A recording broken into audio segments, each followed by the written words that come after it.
उत्तराखंड की धामी सरकार एक के बाद एक नए लक्ष्य निर्धारित कर रही है, जिससे राज्य विकास के पथ पर अग्रसर हो सके। इसी को लेकर मुख्यमंत्री पुष्कर सिंह धामी ने कहा कि ग्रीन गेम्स के बाद अब ग्रीन चारधाम यात्रा संचालित करने का आह्वान किया जाएगा। इस थीम से पर्यावरण को संरक्षित करने और बिना प्लास्टिक के यात्रा करने के लिए प्रेरित किया जाएगा।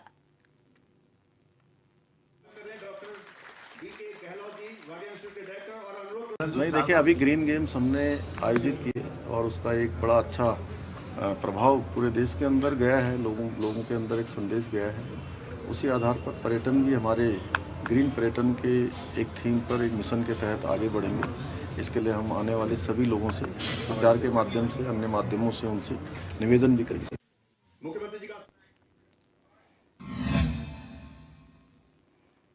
इस खबर पर ज्यादा जानकारी के लिए सीधे लाइव जुड़ेंगे हमारे ब्यूरो चीफ अरुण सैनी से। अरुण, जिस तरह की खबरें सामने आई हैं, एक के बाद एक धामी सरकार अपने लक्ष्य को बढ़ा रही है और अब ग्रीन चारधाम यात्रा को लेकर फैसला लिया गया है। इसको आगे बढ़ाने के लिए मुहिम चलाई जा रही है। क्या कुछ तैयारियां की जा रही हैं इसको लेकर?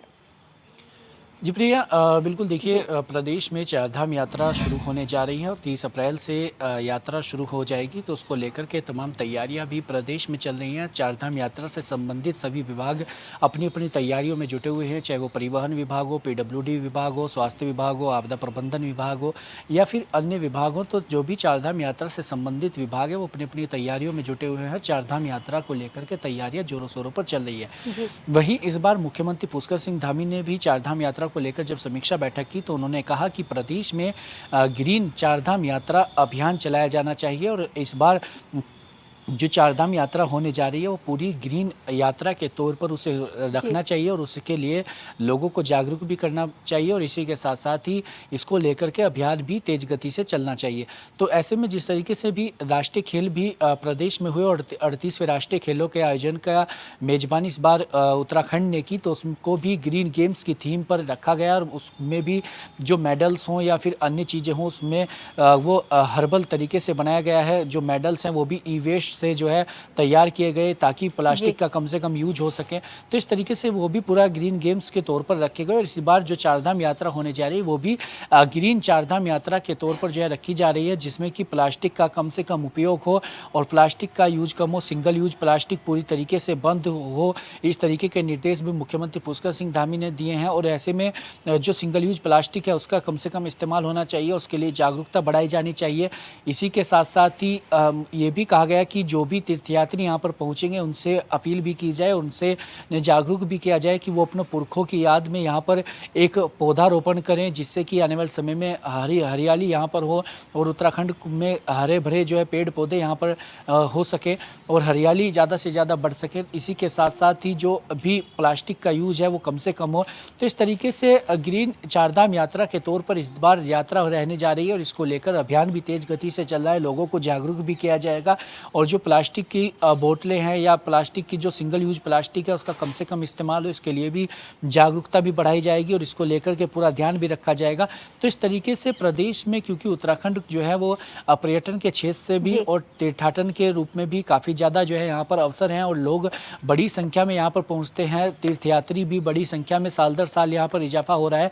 तो ऐसे में उससे प्रदेश में कोई भी पर्यावरण को नुकसान ना हो, क्योंकि जलवायु परिवर्तन जिस तरीके से लगातार हो रहा है, क्लाइमेट चेंज हो रहा है, तो ऐसे में उसका असर आने वाली पीढ़ी पर ना पड़े और ज़्यादा से ज़्यादा जो है उसे हरा भरा यहाँ पर बनाया जा सके, कचरा कम से कम हो, प्लास्टिक कम से कम इस्तेमाल हो। तो इस और जिस तरीके से उत्तराखंड में अभियान भी चल रहा है, प्लास्टिक मुक्त उत्तराखंड अभियान, और प्रधानमंत्री नरेंद्र मोदी भी जब यहाँ पर आए तो उन्होंने भी इस बात का जिक्र किया। तो इस सब के और जो है इन्हें धरातल पर उतारने के लिए प्रधानमंत्री नरेंद्र मोदी जो बातें यहाँ से कह करके गए, उन सब अभियानों को धरातल पर उतारना और जल्द से जल्द उत्तराखंड को और भी तेज गति से विकास कार्यों में जुटाना और देश के अग्रणी राज्यों में शामिल करना, जो प्रदेश सरकार का विजन भी है। तो इसकी और तमाम जो कार्य चल रहे हैं उसके तहत ही ये सब कार्य हो रहे हैं और इस बार चारधाम यात्रा में भी इसी तरीके की तमाम चीज़ें देखने को मिल रही है। और मुख्यमंत्री पुष्कर सिंह धामी ने साफ तौर पर दिशा निर्देश भी दिए कि इस बार चारधाम यात्रा में कोई भी कोताही नहीं बरतनी चाहिए और सभी तैयारियाँ पूर्ण रूप से की जानी चाहिए और चारधाम यात्रा इस बार काफ़ी अच्छे तरीके से जो है वो होनी चाहिए।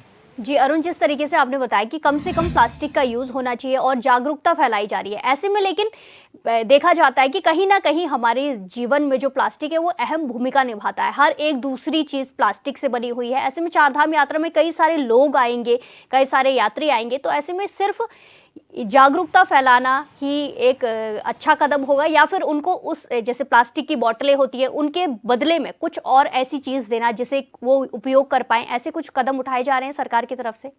जी बिल्कुल प्रिया, देखिए जो भी ऐसे सिंगल यूज प्लास्टिक को बैन रखना हो या फिर सिंगल यूज प्लास्टिक का कम से कम उपयोग हो, उसे पूरी तरीके से प्रतिबंधित भी हो, तो इस तरीके के तमाम कदम भी उठाए जा रहे हैं। और उसके क्योंकि पानी की बोतलें भी काफ़ी ज़्यादा जो है अधिकतर प्लास्टिक्स की बोतल में ही आती हैं, तो ऐसे में उसके परिप्रेक्ष्य में कुछ और ऐसी चीज़ें आए जिससे कि प्लास्टिक का यूज़ कम से कम हो, या फिर अन्य चीज़ें हो, कांच की बोतल का इस्तेमाल करें, या फिर अन्य तो इस तरीके से जो तमाम चीज़ें हैं वो भी कड़ी की जा रही है। और ऐसे में सरकार की तरफ से भी ये आह्वान भी जनता से किया गया कि वो कम से कम प्लास्टिक का उपयोग करे।